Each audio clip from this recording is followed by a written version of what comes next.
Why is it best not to be blessed in French? What does it mean to be pregnant in German? And why do Spanish people get constipated in the face? We're discussing false friends, false cognates, and pseudo-anglicisms, which are fancy words for translation traps and double meanings across languages, on this episode of Words Unravelled.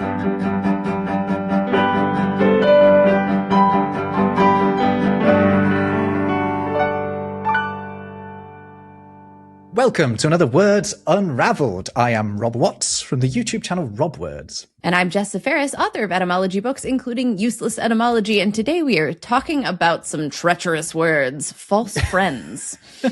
Yeah, those words that in other languages make you think, I think I know what that means, because it seems very similar to something in English, but actually it isn't. Have I got that basically right? When you're trying to learn a new language, you come across a word that looks really familiar. So you're like, sure, I know what that means. And then it stabs you in the back because it means something else entirely. So a false friend is a word in one language that has the same or a similar form. It looks similar, it sounds similar, but doesn't have the same meaning. And it can cause difficulty or confusion or awkwardness when you're learning a foreign language. And there's a little distinction here. We've got false friends and false cognates. Some false friends are also false cognates, and many are actual cognates. So cognates, as a reminder.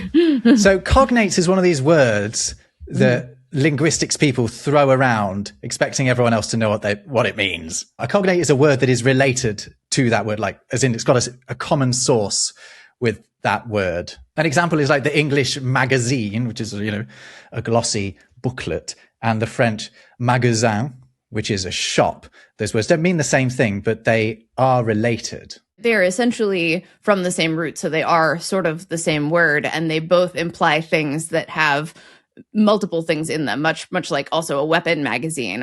It was originally a word for a storehouse, I believe. And so in French, it became a word for a shop. In English, it became any place where it also a word for a storehouse, but then also a place where bullets are stored or a place where articles are gathered, like in the Gentleman's Magazine, which was the first thing that was called a magazine as a periodical, and it was meant to sound manly. But I'm going to really struggle here to differentiate between a false friend and a false cognate, because they sound like exactly the same thing to me. It just means whether the words are related or not. So we might have a word that's in Malay that looks like a word in English, but they're from completely different linguistic sources. So you could be false friends and false cognates, or you can just be false friends. Okay, but you can't be a false cognate, but not a false friend. Yeah, right. Okay, good. Let's kick off with some false friends. Let's get stuck into it. So a really good example of this, I would say, is this is a false friend, not a false cognate, because they are related. The word empathy in modern Greek has a corresponding empathia. It's basically the same word etymologically. It's the element in that means in, and then the element pathos, which means feeling. But in English, that means understanding someone at an emotional level, feeling their feelings. In modern Greek, it means malice or malevolence.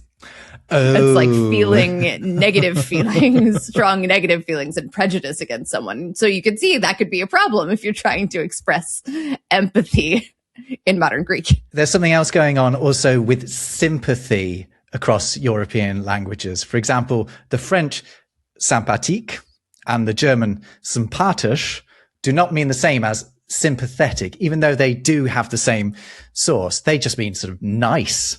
Something is nice, which is fine. I mean, being sympathetic is nice, but it's much more specific in English. It's a much more specific way of being nice as being sympathetic. Sort of the other way around, the English word casino has a very specific meaning. You can imagine a casino in English very easily. It's got glitzy lights, it's got gambling. But in Italian, it has a lot of different meanings. It can be a word for a brothel. It can be a word for a mess. It can be a word for a noisy situation, or it can be it can stand in for like a crap load of something.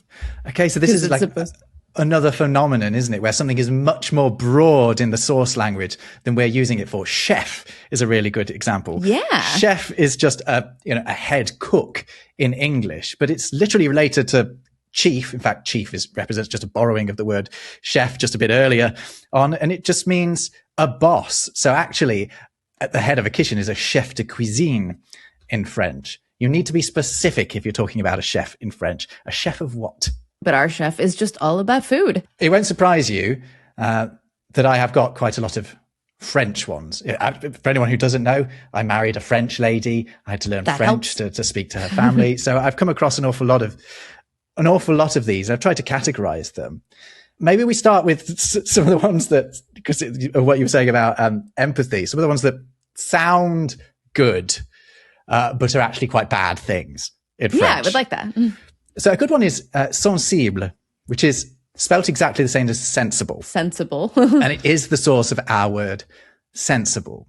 However, in French, it means sensitive. So if you were to say l'homme est sensible, what you're saying is, oh, this man is really sensible. That's what you might think. But no, what you're saying is this man is sensitive. So they might not be being quite as pleasant about you. I think if they were going to say sensible, they would say raisonnable, which is reasonable. And also our source of the word reasonable. Caractère as well in French. To have caractère is not to, have a great character. It's to have a terrible temper. So, again, is it because you're like acting up? Yeah, I mean, so this is the thing, right? Is distinctive behavior is where it comes from. Because what has happened, obviously, with English is it has borrowed a huge number of French words, huge number. And often the meaning has then changed in English away from that French meaning. For example, we've taken the word on and we've forced it into a niche, which is what we did with chef. But also, so we already had the word ask when the French came over, when William the Conqueror took control and we were being run by French people in England. So when we get their word for ask, which is demander, we make it very specific. We make it asking with force instead, even though in French, demander is literally just asking, and commander as well. We're making these sort of very niche words fit very sort of specific uses. Commander is, so for example, if you order food in France, you commande la nourriture. You command it. But I mean, you're not actually literally ordering the server to go into the kitchen and make it. To be fair, we also order food, which in another context could sound like giving orders. You're absolutely right. So this is clearly a familiar way for the meanings of these kinds of words to change. But I did come across while I was researching an instance where modern English is more French than modern French. Oh, tell me. So what I mean by this is that the English use of the word is truer to the French use of the word in Old French than the modern use of the word. And the word is deceive.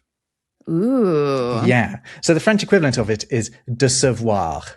As in, we say receive, they say recevoir. We say conceive, they say concevoir. And for deceive, they say décevoir. But anyone who speaks French will know that décevoir means to disappoint, not to cheat or to, hoodwink. But the English meaning is actually truer to both the Latin and the Old French meaning of that. The modern French meaning of being disappointed is based on the idea that your expectations haven't been met and you therefore feel deceived because someone got your hopes up. And therefore you are disappointed. So that's English being more French than French. It's a little bit true of the word petulant in English versus pétulant in French, because the root of petulant means to attack or to strive after or to beg. And it's just bad behavior more than French, which my understanding is it means more like playful, right? Oh, I don't know, actually. I've never used it because I barely used it in English. It's quite sort of high level, isn't it? Petulant. They don't get the opportunity to use it often. Petulant means like irritable or peevish in modern English, though in English it originally meant the same thing as it did in like 15th century French, which meant like immodest or wanton or saucy, which means you're being like forward, which then sort of evolved into insolence, which is the modern sense of the English word petulant. So it pejorated in English and it ameliorated in French. Here's a false friend for you, Jess, an unfortunate one as well. In German and Swedish, the word gift or gift, as it's pronounced in Swedish, means not something pleasant you give someone, but poison. That feels like an important distinction. It is. I mean, it comes from the same place. They both just mean, our word present, gift, just means something that has been given. But like I say, you can give something very pleasant or you can give something not very pleasant. But there's also an extra meaning for it in Swedish, which is married. So you really have to watch out that you're not entering a seriously toxic relationship. Oh my goodness. But fortunately, this video's sponsor has been helping me learn a bit of Swedish so I can avoid confusing generosity and toxic substances and weddings.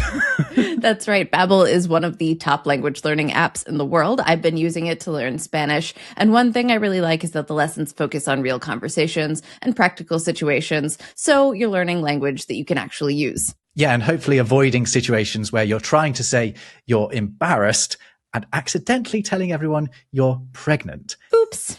Exactly, though. Babbel's lessons are designed by real language experts, and they're built to help you start having actual conversations. I've already picked up useful phrases like ¿Qué profesión tienes?, which means what do you do for a living? And soy escritor, which means I am a writer, which comes in handy when making small talk with Spanish speakers. And Babbel's new group plan gets you 6 separate accounts for the price of 1. So Jess can keep working on Spanish, I can keep working on Swedish, and everyone learns at their own pace. So click on our link below to get 50% off your Babbel subscription, and let us know in the comments what language you're learning or would like to learn. Thanks again to Babbel for sponsoring this video.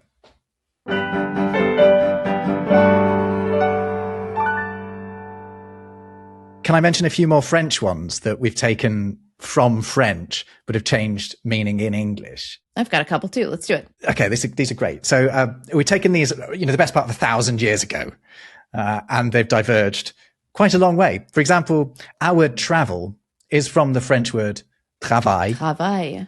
Indeed, our word travail is also from the French word travail. Travel is just a variant on the English word travail. Right. But sometimes a specific variant takes on a specific meaning, or just a specific spelling of the word takes on a specific meaning. But that travail, travailler in French means to work. People who know French will know that, not to move around. Right? So when we say travel, we're basically implying quite a rough journey, one that's a bit of a slog. But even then, I'm using another false friend, which is journey, which is based on the French journée. Now, if you come across journée in French, you're not dealing with travel of any sort. You're dealing simply with the word for day. But our word journey implies a day's travel. That's also another fun linguistic term. If you want to have one on hand, that means travail and travel are etymological doublets because they came from the same place, but ended up with different meanings in English. There we go. Come across a few of those, perhaps. Oh, actually, here's another one. I was surprised to find, because I'd spent a lot of time assuming this was the case. So, rester, R-E-S-T-E-R, in French, means not to rest, but to stay. And I was thinking, but our word rest probably comes from that, right? If you stay somewhere, you're kind of just, you're resting in the same place. But that's not true. Our word rest, in that sense, it's just Germanic through and through. It's just a word meaning to repose. Repose being another French word, by the way. In fact, the French for to rest is reposer. But our word for when we say and the rest, as in, except for the things we're talking about, the rest, that does come from French rester, because it is the stuff that stays. It is the stuff that remains, is what's left, the rest. Another interesting doublet that came from a French false friend is rappel, which means in French, I believe it's a word for a reminder. And it is also our word for rappelling down a mountain. It literally means to recall. And it's a doublet with the word repeal as well, which is also from the same source. Oh, that's a really good one. There's so much here. It makes the brain buzz. If you drive through France, you'll know that word because it's written underneath speed limit signs when it's not the first time they've told you the speed limit. So if it's a repeater sign, it says... That feels a little passive-aggressive in case you didn't notice the first time. It is like that. Because in England, I don't know how you do it in the States. In England, we just make the second and third signs. They're just much smaller than the first one. So you already know that it's a repeater sign because it's smaller. But All they're ours just are like, just all the same size. And yeah, I suppose it doesn't matter, does it? Like, it either is the speed limit or it isn't. It doesn't matter how long it's been the speed limit. Yeah. One to watch out for, by the way, is French blessé, B-L-E-S-S-E with an accent on it, does not mean blessed. It means injured. Oh, no. Yeah, but they do share the same root, because the idea of being blessed in English is essentially having been sort of struck with a holy blessing. To be blessed is literally being struck by God, or I don't know if it's by God or by some sort of holy force. But or anyway. by a Southern lady who's telling you, bless your heart. Exactly. Yeah, well, as long as she's not got a knife in her hand, then you can feel safe. But oh no, you shouldn't. If a Southern lady says "bless your heart," she's being very judgmental. Is it patronizing? Is it? It is. It's very much is. I've got a few to watch out for when you're on holiday. If you happen to be going to a French-speaking country, you need to be aware that the word location, which is spelled exactly the same as location, does not mean a location. It means a rental. So, oh, okay. Location de voiture is where you rent your car. It is not where you're going to find your car. Is that just like an extended sense of that same notion? It looks like it's just like a usage of a place, kind of a figurative extension for the French context. It has to be, doesn't it? Because it'll be from locus. It'll be from Latin just for place, right? Librairie in French, not a library. Do not walk out with a book without paying for it from a French librairie. Although we all know, if we've done any French at all, that a French library is called a bibliothèque. Oui, la bibliothèque. Yeah, so be careful with that one. If you're in a restaurant and at the end you want, I don't know, you've paid the bill and you want a receipt, do not ask for la recette, because what you're going to end up with is the recipe for whatever it is you ate. I mean, that might be nice to have on hand. Yeah, well, that's true. A little confusing, but it's really good. And if the food really doesn't agree with you, don't ask for le médecin if what you want is medicine. That's médecine. That's the doctor, right? It is the doctor, right? But also don't ask for le docteur, because you might end up with someone with a PhD that is not going to help you in a medical emergency. Also true in this day in English. There are also a few that are words that are rude in one direction or the other. For example, the French. So this is one that my wife told me. She says it's really funny when she sees this on signs in England. Say it'll be a sign for an Irish pub and it'll say a bite from Ireland. Bite, B-I-T-E, in French is pronounced beat. And I mean, it means penis. It means penis. So French people find it very, very funny when they see a sign that says a beat from Ireland. That accent wasn't offensive, was it? It's fine. It's fine.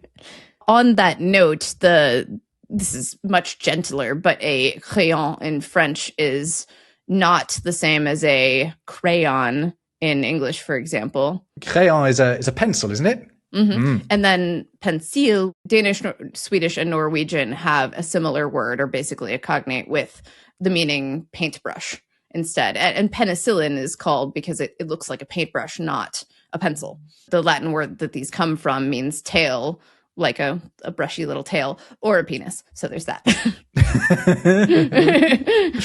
While we're chuckling at mildly rude things, although I've got a load more rude ones from other languages to do a bit later. Bras, B-R-A-S, but pronounced basically bra in French, is your arms, not your bra. But there is a link, because the English brassiere, is from the French for arm thing, right? Thing so you it does, put your arms into. Yeah, exactly. It does invoke the word arms, but actually in French, a brassiere, not brassiere, that's something else, that's a brazier. A brassiere is a sports bra, or a bra that doesn't have wiring in it. So they do use that word for something a bit similar. But what they call a bra in French is a soutien-gorge, which is another euphemism, because the brassiere is a euphemism, really. If you're calling it an arm thing, isn't it? You're kind of skirting around what it's actually concentrating on. Soutien-gorge means a throat support. not a... Yeah, that would make sense. or a Like gorgeous is support. having a long, slender neck. Oh, is that right? Yeah, okay. Yeah. Literally. Neck support. That's a better way of putting it. And then there's some obvious ones, like in French, pain is very good, insofar that it is pain. And their bread is superb. And a coin, spelled C-O-I-N, is a corner.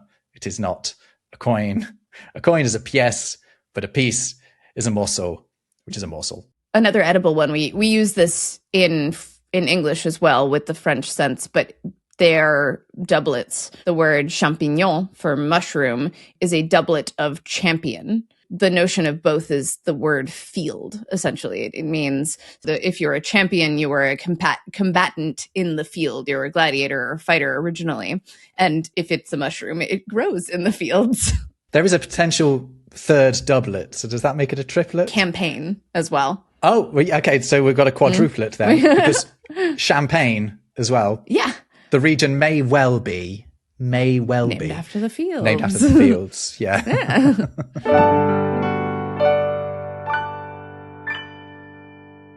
A couple that appear across Romance languages in general would probably be, this is a subtle difference, but words like conductor and control just have different notions in English a little bit. Like conductor tends to be associated with, I mean, you also have musical conductors that reflect the same sense as in Spanish and French, but it means often is associated with trains in English, the train conductor. And then control is a little, it's fiercer in English, control, whereas it's just like checking and examining. But we also have that sense in like mission control and things like that in English. So conductor is a driver, isn't it, in most European languages, and control is it's to check, contrôler.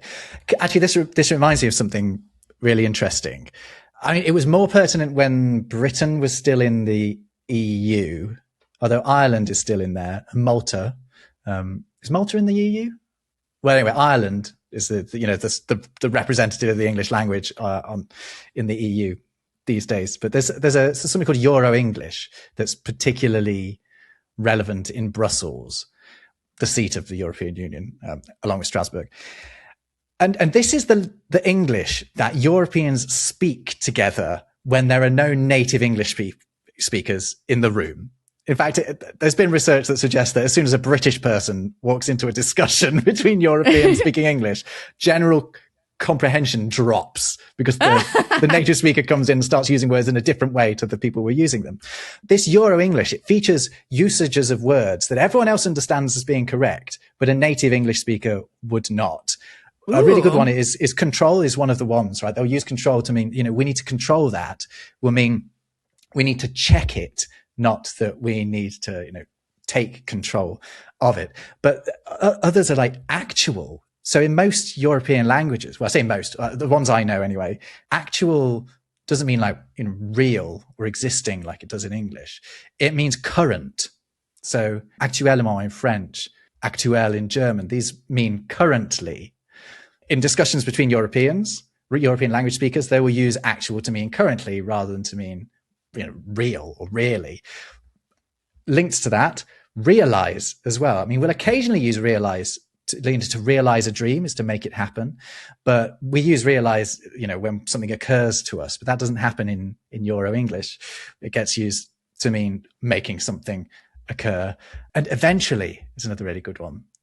Eventually in English obviously means, it'll happen down the road at some point. In German, you might say endlich. In French, you might say finalement. But eventually gets used in Euro English to mean possibly, because eventuel, eventuellement, these words mean possibly instead. So they're English words being used with meanings from other languages. But everyone understands it because in their native language, it's the same as it is in the other person's native language, even though those native languages aren't necessarily the same. I don't know if this would qualify, but you can tell me whether this falls under the same category. But the word cult in English has a particular negative connotation, but it's basically just means worship in most European languages. I don't know if that would qualify. I guess it's a little less conversational. I don't know how frequently it comes up, but any variation on the word cult in like French or Polish or Spanish, my understanding just means worship. A lieu de culte is a house of worship. I wonder if that's more closely related in meaning to culture than we use it. Oh, certainly. Yeah, no, all of them are from a root meaning to till or to cultivate. Oh, that's a good one, Jess. We turned cult into a pejorative, basically. Right. Or people who behaved in a cult-like way turned it into a pejorative. Yeah, it's not our fault. The cults will end up going wrong. Although, I mean, the ones that don't, they just become religions, don't they? Another fun one in Danish, Dutch, Norwegian, Swedish, and German, the word bad means bath typically, or the word bad typically means bath. And it's even in German, there are particular towns that qualify as like bath towns and things, and you have to meet a certain standard. My understanding is to be called a bath town, and that probably dates back to Roman times and bathhouses and things like that. But the English word bad is not related to any of these words. It has some drama around it. It doesn't have relatives in other languages. It might have a predecessor in Old English that's the derogatory term baddle, which was used for effeminate men sometimes, and it may be related to a word meaning to defile, but it wasn't the standard word for bad in Old English. Old English instead used words related to evil for bad as the antithesis of good, and we still of course use that, good and evil, but good and bad in terms of quality didn't come around really until, say, the Middle English, 1300s or 1400s. I think Old English also used words related to baleful as well. Yeah. But that, I love that. So bad is a proper English word. I love it when we find one of these. That is a false cognate. Yeah. For example. So they're not related. It's false cognate with bath in all of these. But bath is a true cognate of all those other bads. You find it with a lot of Germanic languages, if they're using a D, English is using a th for the rest of them, except Icelandic and maybe Faroese don't like that th sound very much. Oh, here's a related one, if I may, from German. Obviously, I've also got quite a lot of German ones because I am speaking to you from Germany. Not in German, not. It means emergency. It does not mean not. Now, this, is something you could maybe survive without knowing. Maybe. But if you ever were caught up in an emergency and you were looking for, say, the exit during a fire, and what you saw on the sign was not Ausgang, and if you had only a small amount of German and knew that Ausgang was exit, but didn't know that not meant emergency, you might very well turn away from that door thinking it was not the Ausgang rather than it was the emergency exit. That one strikes me every time I'm on the subway in Germany. I think I've mentioned this before, but I had family in Germany for a little while, and the big joke among my Southern American family members was, where in the hell is Ausfahrt Germany? Because it's on all of the exits. The fact that you do have a multitude of different farts in German is endlessly hilarious. Fart just means a journey or a way or something like that. It's from the verb fahren, which means to go or to drive, actually, because you've got gehen, which is go. I'm getting too deep into it. But yeah, fart. I'm wondering if there are any relatives of fart in English, if there are any genuine cognates. Fast as well. You have to watch out for fast as well in German, because fast doesn't mean speedy. Does it mean like something stuck, or is it closer to that sense of fast? It does. Mm-hmm. So we do have that meaning in English. It means tight, or almost as well. If you've done something fast, it means you've almost done it, not you've done it quickly. So interesting. Watch out if a German says that they've done something fast. That's also why we use. It means they haven't done it. That's also ultimately the logic behind fast as a word for speedy too. The idea is that you're like sticking to an intense pace. Yeah, that's one of the ideas behind it. It was in a video I recently did about contronyms. Right, because you can be stuck fast, which means you're not going anywhere, or you can be moving fast, which means you're going somewhere very quickly. Indeed.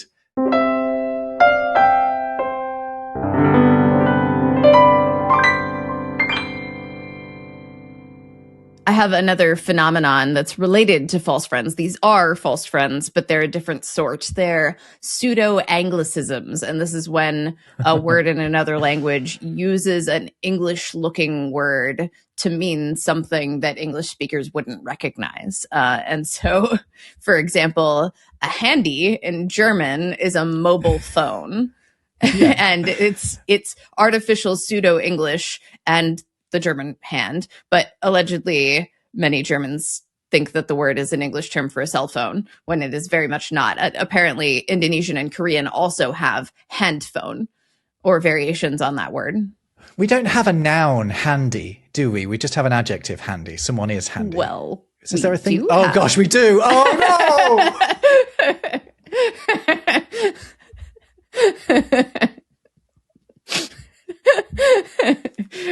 Oh, that is one of my worst moments on this podcast.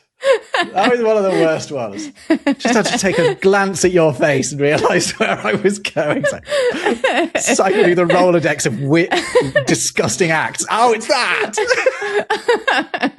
Not disgusting, natural. Oh, I thought we were on the same page. Oh, that was funny. I've got more of the German ones for you. Okay. You know do you know what they call? So in the 90s, there was a style of backpack that was really fashionable, where it was just a single strap over the arm. We had them at my school. Everyone was wearing them, but people stopped wearing them because other kids used to go up and just sort of undo the bit of Velcro and your bag would fall on the floor and everything would break. They call that in German a body bag. That's horrible. I love it. It is, yeah. I mean, it makes perfect sense. I mean, we call them like crossbody bags sometimes when they're being sold in shops and things, but it's just bag. It's so funny because it has such a different meaning in English as well. Although to be a bum bag and fanny pack are also pretty funny. And the word that we use for a backpack, a rucksack, is obviously a bit of German. That is literally German for backpack. Ruck is back. I wonder what the German word for like a medical or a crime body bag is. Yeah, that's a good point, actually. Yeah. Körper. It's probably some elaborate compound word. Well, basically, that's not Körpertaschen. Leichensack. Is that what it is? Yeah. Like, I think it's supposed to be like lich sack. Yeah, it's a dead body bag. That's awesome. Very good. That is really good. I like that a lot. That's better than body bag. Going home in a body bag. I'm not sure I'd fit. These are Germanic words, right? Body is a Germanic word and bag is a Germanic word. Actually, body is one of those ones that we've talked about this though, haven't we? Body doesn't exist in other Germanic languages, except for it might be like a dialect term in a regional bit of Germany, but body, like we say, everyone else is using words like Körper, related to corpse, or words related to lich, or words related to live as well, like Leib is another Germanic word for body, but they're not using body, so they've got space for it in the language. Another one you've got to watch out for as well, if you go to a photography session or a filming session, it's called a shooting. A shooting? Oh no! So if you go for like a family portrait, you're in danger of attending a mass shooting. So watch out for that one. Oh, but my favourite one is what Germans call a vintage car, which is an old timer. and they do this blissfully unaware of the actual English meaning of this. My understanding is that German also has mobbing as a word for bullying and flipper as a word for a pinball machine. Oh, yeah. There's a whole theme park, essentially, on the edge of Berlin dedicated to flipper machines, to pinball machines. Yeah, you just go there and all you do is play pinball. I haven't been. I understand why it's called pinball, because you start by shooting it with the pin. But I think flipper is more pertinent to how you play the game. One that I've heard English speakers adopt here, I don't know why. Maybe because it's more pithy than our word for it. But they describe a projector as a beamer. Oh, Interesting. So something that beams an image onto a wall, basically. They call it a beamer. Although I don't know if this is the same in American slang, but in British slang, beamer is a German car. A BMW, yeah. A beamer, yeah. You know, the French call it a BM. BM. You're like, well, why miss off the last letter? That has a different bit of slang sense in English. Yes, it does. Again, I think that's American slang. I only know it from Family Guy, I think. Is it yourself or something? I mean, it that yourself in particular. It just means bowel movement. Yeah. Okay, there we go. I don't think it specifies where. Oh, this is great. That tells you something about Family Guy, all right? Not me. I read, and I'm going to need someone who speaks Dutch to confirm this, but I read that coffee shop means a cannabis dispensary in Dutch. Oh, yeah, that's just a fact. Oh, that's awesome. Absolutely true. If you go to Amsterdam and you go to see the coffee shops, someone is not going to go and have coffee. They're going to have cannabis. I mean, we call them, Dutch cannabis shops in English as well. That's 100% true. I guess there is a degree of similarity between the smell of coffee and cannabis. I mean, you can usually get coffee there, but it's not the reason that anyone's there. You get coffee at a weed dispensary? Yeah. That's interesting. I never would have guessed that. Here's something that you mentioned, pregnant, German pregnant. It does not mean pregnant. It doesn't mean pregnant. It means like evident or informative. Is that right? It's more like, I would define it's more like brief or pithy. Pithy. Okay, that makes sense. So in Romanian, it means evident or marked or manifest. In Swedish, it can actually mean pregnant, but it can mean striking or distinctive. And in Dutch, it can mean like poignant or meaningful. And all of these are from the same, like when we say a pregnant pause, we mean the same thing, but all of them are from the Latin word that actually means pregnant with a baby. So something that is pregnant with something is just kind of filled with it? It's much more figurative in these other languages than it is in English, where it is more literal. Though in English, there were also, this is a Latin derived word, obviously. It means like before birth. But in Old English, the words were like midberne, meaning with child, or berneke, meaning child adding or child increasing, or increasing with child, probably. In the 1800s, you could also say that someone was poisoned. So there we go. We've come full circle with our gifts. Okay, for me, you buried the lead there. So pregnant is pre-birth. Now that makes sense, doesn't it? Okay. And so it could be the pre-birth of an idea, or it could be, pre the birth of something else. It's something that's about to produce something. Yes. Got it. Not something that is full of something, like I said. Well, I mean, it's not. I suppose it's full of it with the intention of at some point releasing it. I understood your logic there.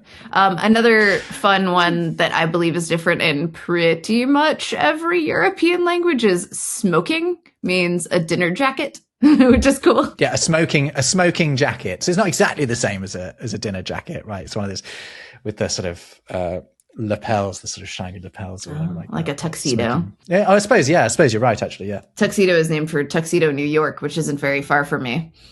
It's very wealthy. Right, is that why it's named after it? Yes. What they wear there?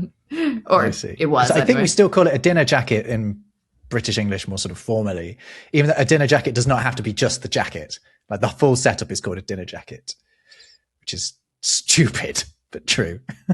It took me forever when I was a kid reading historic novels and things when people would say dressing gown. That didn't, like, I couldn't picture anything other than a frilly nightgown when I read that word. So we've got like Ebenezer Scrooge in his dressing gown, and I was like terribly cold. Right. We've been dabbling in Spanish, haven't we, the pair of us? We have, yeah. So I looked up a couple of, one of these came up the other day when I was out with my camera operator, very smart German man who also is fluent in Spanish, and his English is immaculate. But he did use a word that I wasn't expecting, which was when we were filming and some people got in the shot and started messing around, which happens a lot. He said that he wished they weren't molesting us. Oh, yeah. No me molestar just means like, don't stop bothering me, right? Yeah. So he'd used the Spanish meaning. This German man had used the Spanish meaning in English of molestar, which is just bothering someone. Yeah. To molest them. So, again, ultimately the meaning in English comes from that, but it's been exaggerated for sure. Yeah. Mm-hmm. Is even further. It wasn't great to start with. And also constipado in Spanish is not to be constipated in your bottom. It's to be constipated in your nose. It's to be bummed. It's to have a cold. Watch out for that. I mean, same notion. I think it's neat that a lot of these have an English-looking ing on the end, and that gets tacked onto other activities. So this is a Spanish word with the English-looking ing ending on it. The word for bungee jumping is puenting, which means puente is bridge. So it's bridging. Oh, I think I must have mentioned this before, but I do have a least favorite French word. And it's because it looks like an English word. It is not one. It's footing. Yeah, that's in other languages too. Doesn't it just mean running? Yeah, well, it does. Yeah, jogging. I guess we use like hoofing. There's a difference between running, courir, and footing. On fait le footing, you say like that. And oh, you'll understand that, won't you, Rob? Like, no, it's not a word. Stop it. We don't say Stop that. And they also here's a really interesting one because we've got a nice boomeranging going on here. In French, they refer to celebrities as les people, the people. Les people. But we get our word people from French in the first place. Yeah. So it's gone from them to English meaning people. And then they've gone, I guess, because a lot of celebrities are Americans. So they take the American word for it. I really like the French word for a makeover, though. Relooking. Is it? Yeah. Or that's awful. I don't know why I really hate these. I think it's because of the way. Am I saying this within earshot of my friend, my wife? I don't like the way that French, whenever it takes on a word, deliberately puts a French way of saying it onto it. I find that really annoying. I mean, in English, we do a terrible job of attempting to pronounce it the way that it is from the source language, but French never does that. So you get footing, you get there's this TV show that's very popular in France. I don't know if it's still running, called Les Reines de Shopping, which is the queens of shopping. They go out shopping and then French people are very good at being bitchy. So what they do is they go out, they shop, they buy outfits, and then the other women tell them how awful they look. Shopping, yeah, and I don't know. There we go. I shouldn't have said that. I've just insulted all of France. I love French. I think it's a very beautiful language, but I do not like the way that it makes every word seem like it's French. I saw some from Italian. I like that the joker in a deck of cards is sometimes called a jolly. I don't understand. Oh, a spa is called a beauty farm, which is kind of funny. Yeah, they talk about wellness here as being sort of general well-being. We might say. So you go to, if you went to like a wellness spa. Mm-hmm. I don't know if we use that in English, do we? Do we say wellness spa? I have seen it before. Yeah, I feel like wellness is actually a word that we are sort of using these days, but I think there was a time when it wasn't really. And wellness was quite an unusual use of the term in German. Another good one of those is home office as well, which during the pandemic became a big thing. Home office is working in home office means working from home.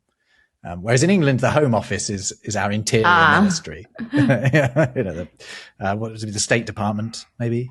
No, is that your foreign affairs? What's the American like Home Affairs, or is that just the president? I don't know which department would be the Department of the Interior or something like that. Interior, yeah. Oh, yeah. Do you have a Department of the Interior? We do, It's that. It's that.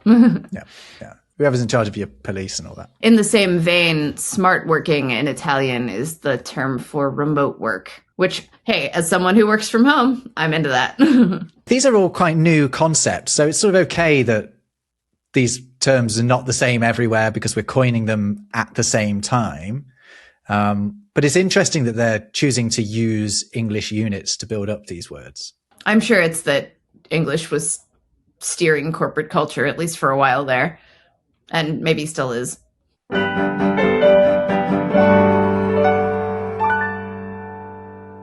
I finish on a blue note with a few rude terms, as in terms that are not rude in other languages. As if you have to ask. I know. Playing into your hands here.